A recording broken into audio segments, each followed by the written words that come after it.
દિન વિશેષની અંદર ગ્રહોની ગ્રહારાજ્યમ પ્રયશ્ચંતી ગ્રહારાજ્યમ હરંતી ચ ગ્રહેશુ વ્યાપિતમ સર્વમ ત્રૈલોક્યમ સચરાચર। આ ત્રિલોકની અંદર સચરાચર વિશ્વની અંદર ઉર્જા આપે તો સૂર્ય છે, સૂર્ય એક ગ્રહ છે।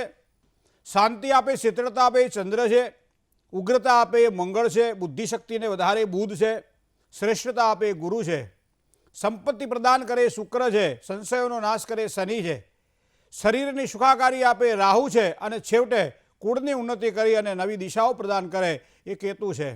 તો બ્રહ્મા મુરારી ત્રિપુરાંતકારી ભાનુ શશી ભૂમિ સુતો બુધશ્ચ ગુરુશ્ચ શુક્ર શનિ રાહુ કેતવ સર્વે ગ્રહા શાંતિ કરા ભવંતુ। અથવા તો સવારમાં ઉઠીને જ્યારે પગે લાગવાનું હોય ત્યારે સર્વે ગ્રહા મમ કર સુપ્રભાતમ, મારા પ્રભાતને મંગલકારી બનાવો, આવી ગ્રહો પાસે આપણે પ્રાર્થના કરીએ છીએ। તો એવા સમયે જ્યોતિષના માધ્યમથી આપણે ગ્રહોની ઉર્જાને જોવી રહી, કારણ કે જીવનમાં નવી ઉર્જા અને શાંતિ ક્યારે પ્રદાન થાય એ ગ્રહોના દ્વારા આપણે જાણી શકીએ છીએ। કયા ગ્રહો એવા હોય કે જીવનમાં મને તમને સુખ અપાવે તો એનું ધ્યાન પણ આપણે રાખવાનું હોય છે। ગ્રહોની યુતિ કેવા પ્રકારના લાભ કરાવે અને શુભ અને અશુભત્વને પ્રાપ્ત કરાવવાવાળા ગ્રહો કયા આધારે આપણે એને જોઈ શકીએ છીએ, આપણે એને અનુભવી શકીએ છીએ। તો આ વાત છે। તો ગ્રહારાજ્યમ પ્રયશ્ચંતી ગ્રહારાજ્યમ હરંતી ચ, ગ્રહો જો ધારે તો આપી શકે છે, ગ્રહો જો ધારે તો છીનવી શકે છે। અને ગ્રહેશુ વ્યાપિતમ સર્વમ ત્રૈલોક્યમ સચરાચર, આ એક સુંદર મજાનો શ્લોક બતાવવામાં આવેલો છે। આજે આપણે સામાન્ય દરેક નવે નવ ગ્રહોની જો વાત કરવા જઈએ ને તો ઘણો બધો ટાઈમ લાગે, પણ દરેક સમય પ્રમાણે આપણે વાતો કરતા રહીશું। આજે વાત કરવી છે સૂર્યની। સૂર્યમ શૌર્યમતી, જીવનમાં શૌર્ય આપે એને સૂર્ય કહેવાય છે। અને સૂર્ય એ પ્રત્યક્ષ દેવ છે, ચંદ્ર એ પ્રત્યક્ષ દેવ છે। નવે નવ ગ્રહોની અંદર બે ગ્રહોને આપણે નરી આંખે જોઈ શકીએ છીએ, એમાં કોઈ બધી આશાની જરૂર નથી રહેતી, સાધનની જરૂર નથી રહેતી, એને આપણે પ્રત્યક્ષ નરી આંખે જોઈ શકીએ છીએ।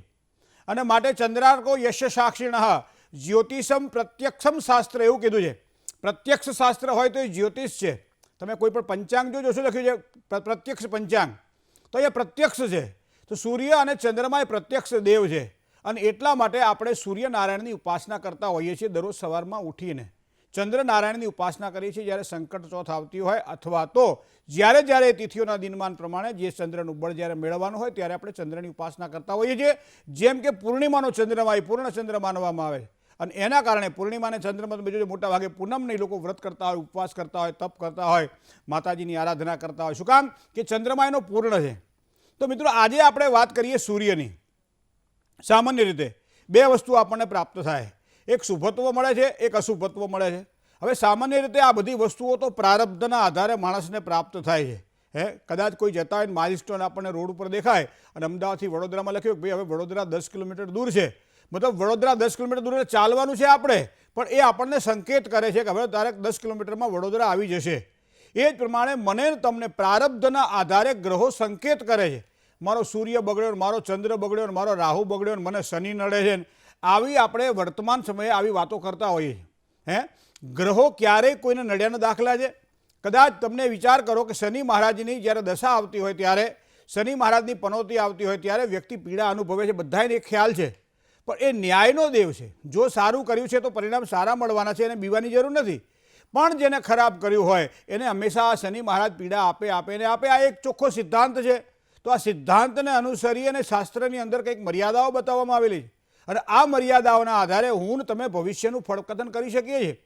આપણે 1+1 એટલે 2 જ કરી શકીએ, એકને એકની બાજુ મૂકીને 11 ન કરી શકીએ।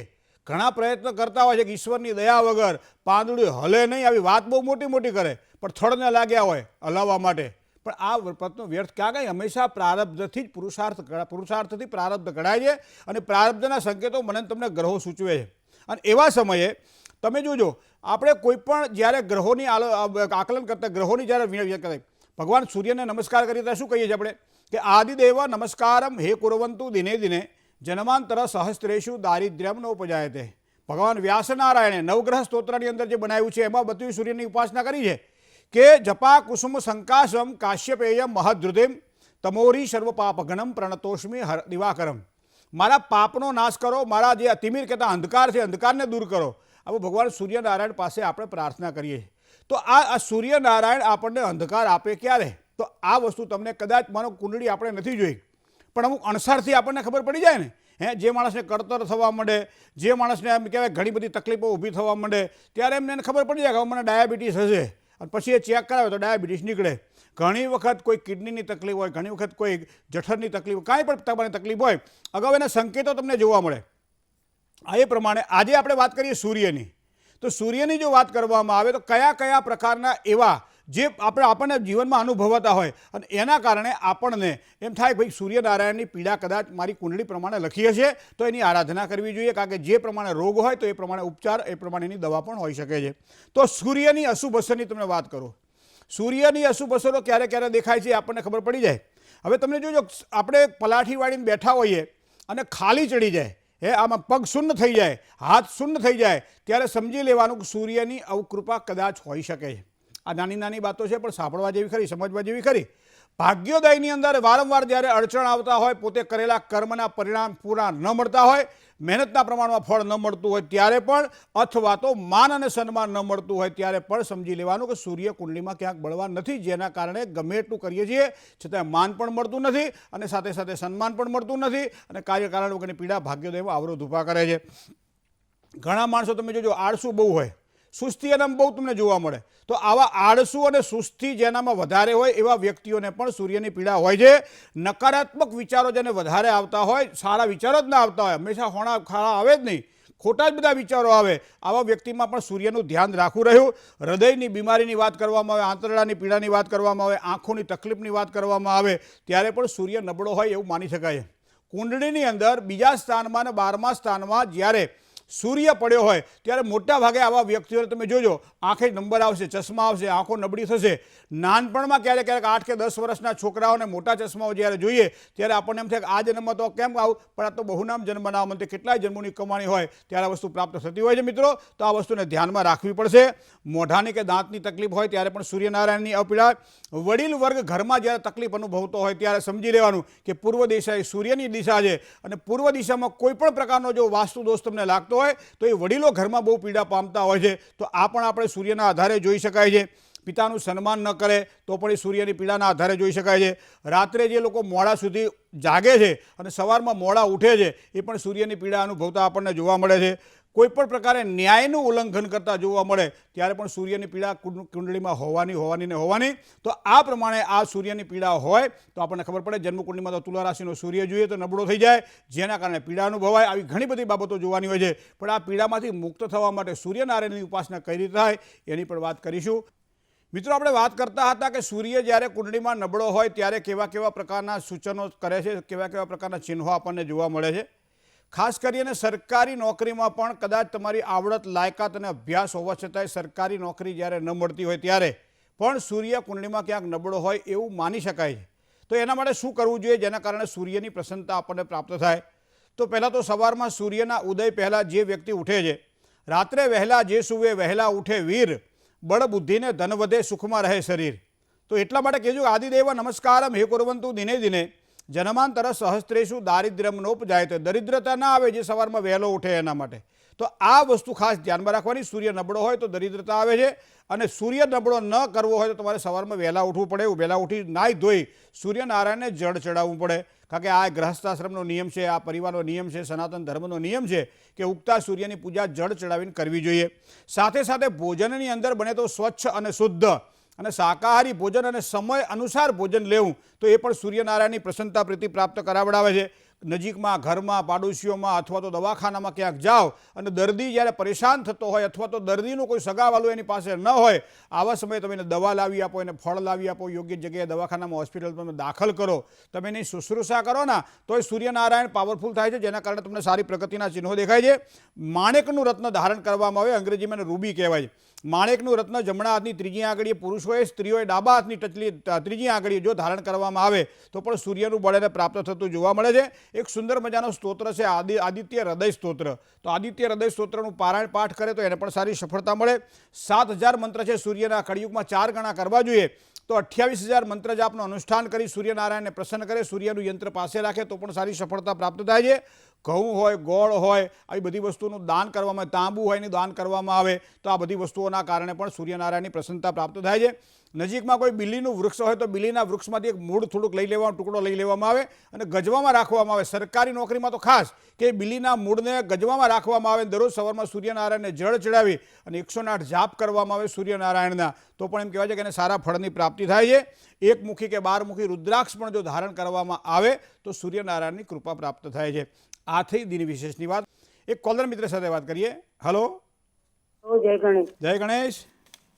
તારીખ નામ કશ્યપ છે. હા, જન્મ તારીખ છે 15/9/1998. 15/9/1998. સમય સવારે 8:30. સવારમાં 8 કલાક ને 30 મિનિટ. જન્મ સ્થળ હારી. હારીજ. શું પ્રશ્ન હતો? એના લગ્ન ક્યારે થશે ને કઈ દિશામાં થશે ને કઈ રાશિ સંગાત થશે? મીન રાશિ, વૃષભ રાશિ, સિંહ રાશિ અને કુંભ રાશિ, 4 રાશિ લગ્ન માટેની રાશિ છે. 7મું સ્થાન એ લગ્નનું સ્થાન છે. લગ્નના સ્થાનનો સ્વામી ગુરુ એ બેઠેલો છે 6ઠ્ઠા સ્થાનમાં. ઉત્તમ દાંપત્ય જીવનની સુખાકારી માટે ગુરુનું રત્ન ધારણ કરવું પડે. સૂર્ય અને રાહુ ગ્રહણ યોગ પણ બનાવી રહ્યા છે, પિતૃદોષ પણ બનાવી રહ્યા છે, જેના કારણે લગ્ન યોગમાં અથવા તો કોઈપણ કાર્યમાં વિલંબની સંભાવનાઓ દેખાય. 26મું વર્ષ અત્યારે થયું છે, થોડી રાહ જોવી પડશે અને સાથે સાથે પિતૃદોષનું નિવારણ પણ કરાવડાવવું પડશે અને ગ્રહણ યોગના દોષનું પણ જો નિવારણ થાય અને ગુરુવારનું વ્રત કરશે તો ચોક્કસ એના લગ્ન જીવનમાં આવતી અડચણો દૂર થશે. જય ગણેશ. બીજા એક કોલર મિત્ર સાથે વાત કરીએ. હલો, હા, જય ગણેશ. જય ગણેશ. હું ભાવનગર થી બોલું છું. હા. આ બેટીનો પ્રશ્ન છે. હાલો. જન્મ તારીખ હા હેલો હા, બોલો. 22.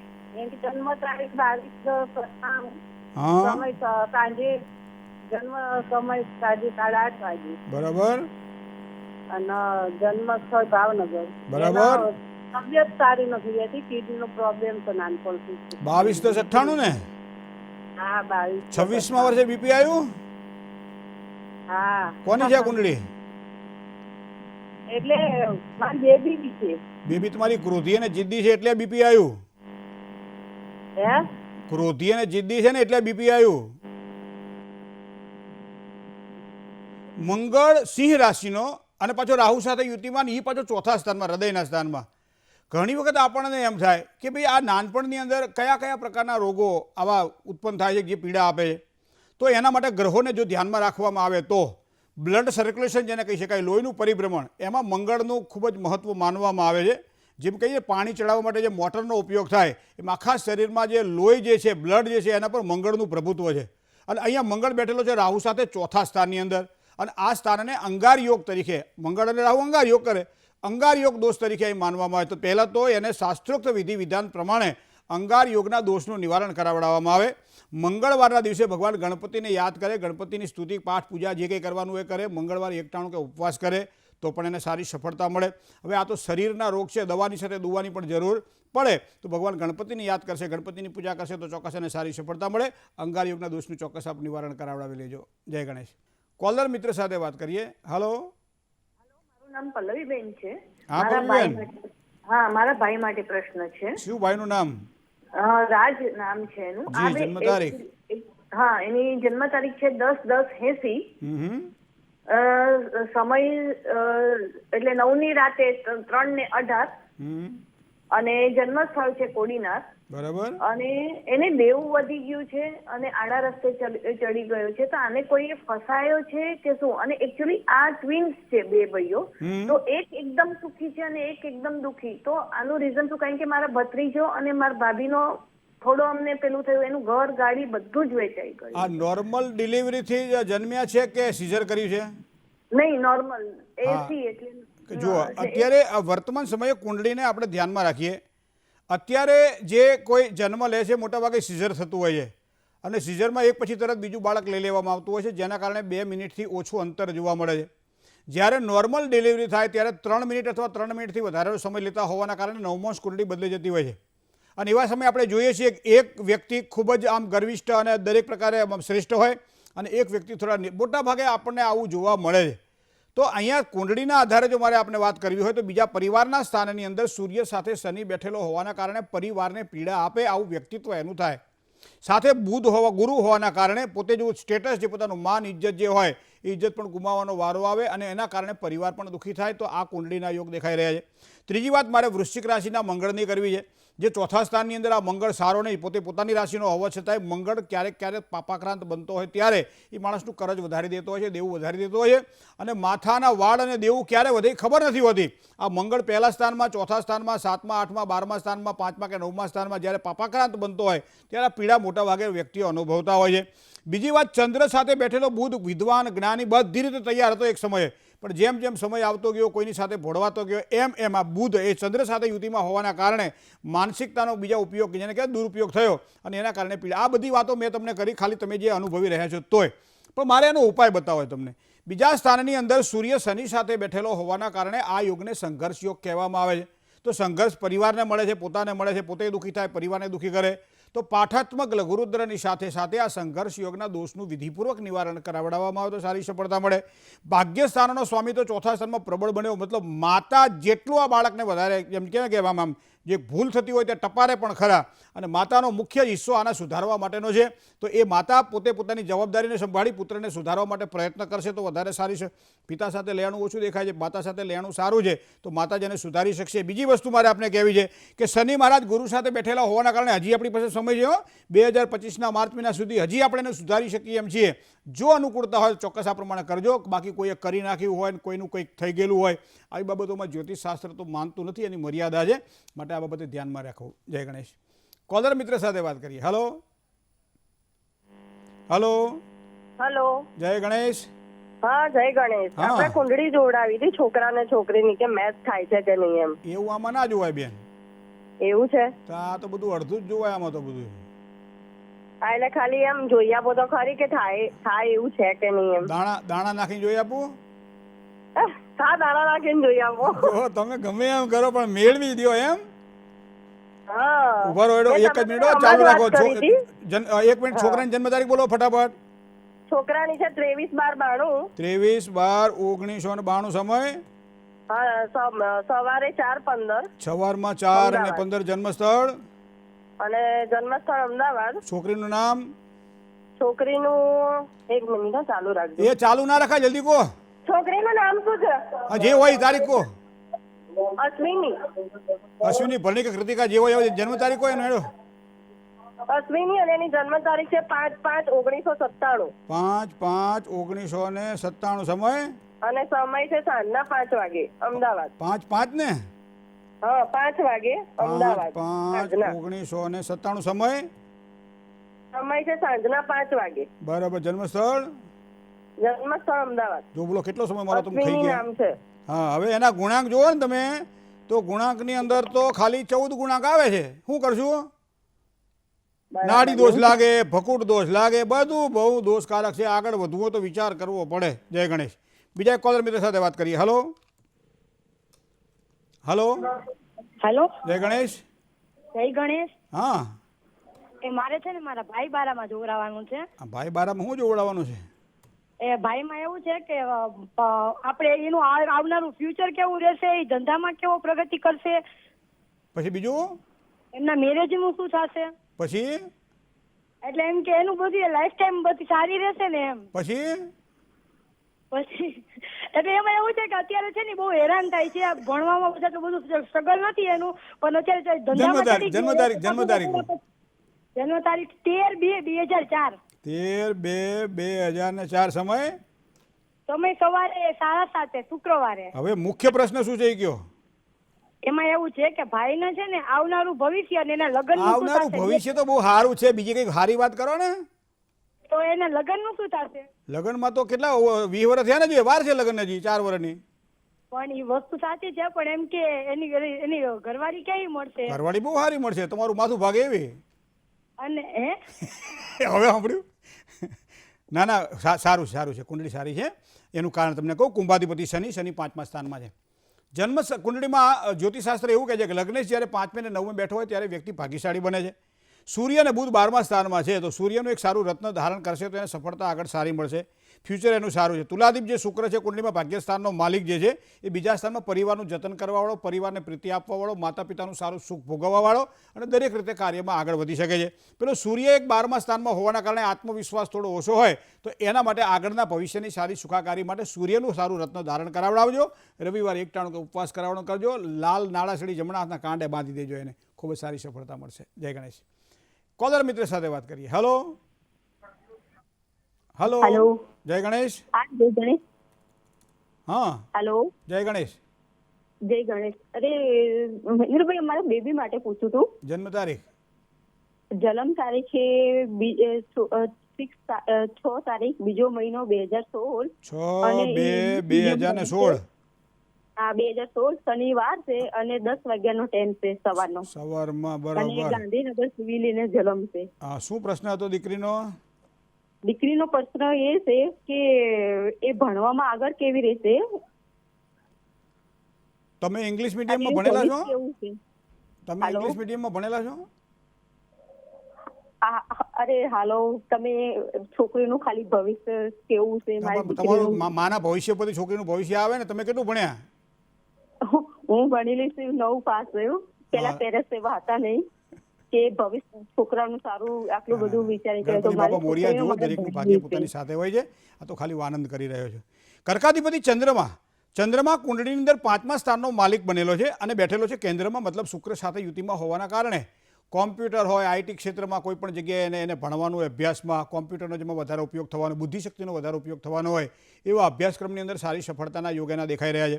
વૃશ્ચિકાધિપતિ ભોમ એટલે મંગળ 12મા ધોરણ પછી અભ્યાસમાં વિશેષ કાળજી એટલા માટે રાખવી પડશે કે ભાગ્યસ્થાનનો માલિક એ 8મા સ્થાનમાં બેઠેલો છે. હવે 8મા સ્થાનમાં છે એનોય વાંધો નહીં, પણ મંગળ પાછો અહીંયા તુલા રાશિનો હોવાના કારણે 8મા સ્થાનમાં મંગળ સારો નહીં. તો 12મા ધોરણ પછી વિશેષ એને કાળજી રાખવી પડશે અભ્યાસની અંદર, અને એ પ્રમાણે અભ્યાસમાં કાળજી રાખશે તો આગળ જતાં એનું ફ્યુચર ખૂબ જ સારું છે. કુંડળી ખૂબ જ એની સારી છે. ચંદ્ર અને શુક્રનો લક્ષ્મી યોગ બની રહ્યો છે. બુધ પણ સાથે જોડાયેલો છે. મતલબ કુંડળીની દ્રષ્ટિએ જો જોવા જઈએ તો અભ્યાસમાં ખૂબ જ આગળ વધશે અને સારી રીતે પોતાનું એક જીવન બનાવી શકશે. જય ગણેશ. એ કોલર મિત્ર સાથે વાત કરીએ. Hello hello. હા, જય ગણેશ ગુરુદેવ. જય ગણેશ. હા સાહેબ, મારી જન્મ તારીખ છે 14/1/1990 અને જન્મસ્થળ મોડાસા. બરાબર. સાહેબ મારા લગ્ન સમય, થયા સમય. અને હા 9:20 સાહેબ. હે 9:20 સવારમાં? સવારમાં 9:20 14/1/1990 બરાબર. 9:20 જન્મસ્થળ મોડાસા. મોડાસા. શું આવે લગ્નનું શું હતું? સાહેબ લગ્ન થતા નહીં અને ગુસ્સો બહુ આવે સાહેબ મને. એ લગ્ન ન થતા એટલે ગુસ્સો આવે છે કે અમથો આવે છે? હા, એમાં જ સાહેબ મને આવે છે ગુસ્સો તો. એમ. શનિ મહારાજ સૂર્યનારાયણ સાથે બેઠેલા છે 11મા સ્થાનમાં અને શનિ ધન રાશિનો છે, તો એના માટે ઉત્તમ દાંપત્યની સુખાકારી માટે શનિ મંડળ મહાપૂજા, કારણ કે તુલા, વૃશ્ચિક અને ધન શનિ મહારાજની પીડા ક્યારેક તકલીફ આપતી હોય છે, તો અહીંયા આ શનિ મહારાજના કારણે આ વસ્તુ બની રહી છે. દાંપત્યનો કારક એ શુક્ર રાહુ સાથે બેઠેલો છે અને એ પણ પાછો 11મા સ્થાનમાં છે. રાહુ અને શુક્ર જ્ઞાતિ ગોળ સમાજની બહાર જઈને લગ્ન કરવા પડે, ગાંધર્વ વિવાહ જેને કહી શકાય. તો આવા પ્રકારના યજ્ઞ એટલે તમારે જ્ઞાતિ ગોળ કે સમાજની બહાર જઈ અને પોતે એની પસંદગીનું પાત્ર અથવા તો કોઈ એવી સમાધાન કરેલું પાત્ર જો તમને પ્રાપ્ત થાય તો એના માટે વિશેષ કાળજી રાખીને આગળ વધજો. રાહુ શુક્ર મોટાભાગે આવું સૂચન કરતો હોય છે, ભાઈ સારું આપણા ગોત્રમાં પાત્રમાં સારું મળે તો કોઈ સવાલ નથી, પણ કદાચ માનો કે ન મળે તો આ રીતે પણ આપ વિચારી શકો છો. સિંહસ્યાધિપતિ સૂર્ય એ શનિ સાથે સંઘર્ષ કરી રહ્યો છે. 7મા સ્થાનનો માલિક સૂર્ય છે. દરરોજ સવારમાં ઉગતા સૂર્યની પૂજા કરવામાં આવે. શનિ અને સૂર્યના સંઘર્ષ યોગના દોષનું નિવારણ કરાવડાવવામાં આવે તો પણ સારી સફળતા મળે. 12મા સ્થાનમાં રાહુ હોવાના કારણે અર્ક વિવાહ પણ જો કરવામાં આવે તો પણ સારી સફળતા મળે. પણ જ્યાં સુધી લગ્ન ન થાય ત્યાં સુધી શનિવાર કરજો અને બને તો શનિ મંડળની મહાપૂજા કરાવડાવી લેજો. એના કારણે કદાચ સારી સફળતા તમને પ્રાપ્ત થશે. જય ગણેશ.